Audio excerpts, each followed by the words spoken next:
Genesis chapter 16. Now Sarai Abram's wife bare him no children, and she had an handmaid, an Egyptian, whose name was Hagar. And Sarai said unto Abram, Behold now, the Lord hath restrained me from bearing. I pray thee, go in unto my maid, it may be that I may obtain children by her. And Abram hearkened to the voice of Sarai.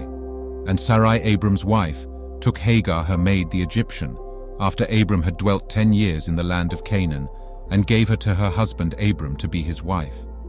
And he went in unto Hagar, and she conceived. And when she saw that she had conceived, her mistress was despised in her eyes. And Sarai said unto Abram, My wrong be upon thee, I have given my maid into thy bosom.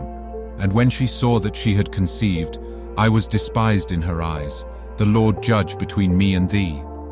But Abram said unto Sarai, Behold, thy maid is in thine hand, do to her as it pleaseth thee.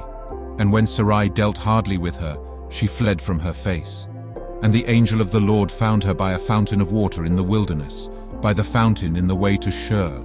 And he said, Hagar, Sarai's maid, whence camest thou, and whither wilt thou go? And she said, I flee from the face of my mistress Sarai.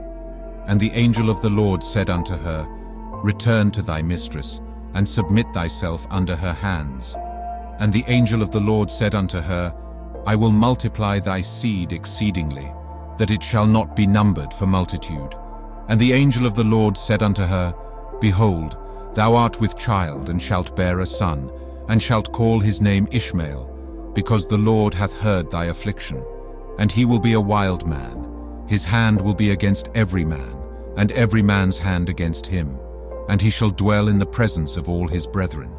And she called the name of the Lord that spake unto her, Thou God seest me. For she said, Have I also here looked after him that seeth me? Wherefore the well was called Beer-lahai-roi. Behold, it is between Kadesh and Bered. And Hagar bare Abram a son, and Abram called his son's name, which Hagar bare, Ishmael. And Abram was 86 years old, when Hagar bare Ishmael to Abram.